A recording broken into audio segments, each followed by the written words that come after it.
ఏపీలో GO number 3 మళ్లీ రాజకీయ వేడిని రాజేస్తుంది. మెగా డిఎస్సి వేళ అధికార విపక్షాల మధ్య మాటకు మాట పెరుగుతుంది.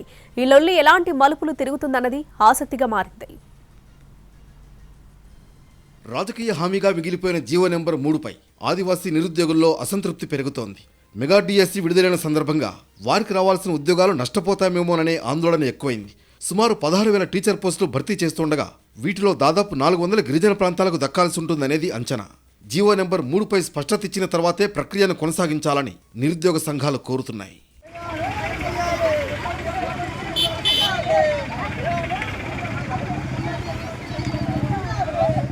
ఈ డిమాండ్కు వైసీపీ మద్దతు ప్రకటించింది.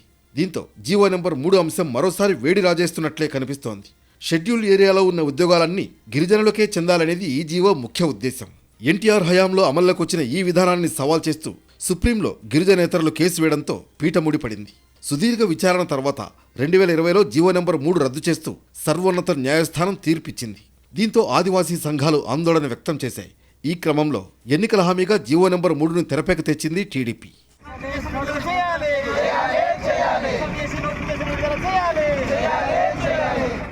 అయితే అధికారంలోకి వచ్చిన ఈ 11 నెలల కాలంలో ఆదివాసీ నిరుద్యోగులను కనీసం ప్రభుత్వం పట్టించుకోవడం లేదనేది వైసీపీ ఆరోపణ. ఈ రాష్ట్ర ప్రభుత్వం ఏర్పడి కూటమి ప్రభుత్వం ఏర్పడి ఇప్పటికీ 11 నెలలు అవుతున్నా ఈ రోజు కూడా ట్రైబల్ అడ్వైజరీ కమిటీ నియమించాలి.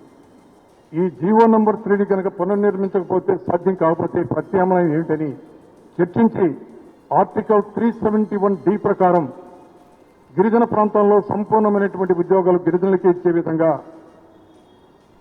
సవరణ చేయాలి 5th షెడ్యూల్ అని సంపూర్ణంగా తీర్మానం చేసి కేంద్ర ప్రభుత్వానికి పంపాలన్న ప్రతిపాదన డాక్యుమెంట్.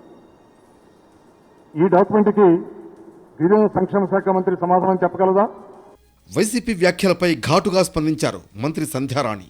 విశాఖలో జరుగుతున్న ఆదివాసీ ఆర్చరీ పోటీలను ప్రారంభించిన ఆమె అసలు జీవో నెంబర్ 3ను చంపేసిన పాపం వైసీపీదేనని మండిపడ్డారు. మొత్తానికి జీవో నెంబర్ 3 చుట్టూ రాజకీయం తిరుగుతూ ఉండడంతో ఏం జరుగుతుందన్నది ఆసక్తిగా మారింది.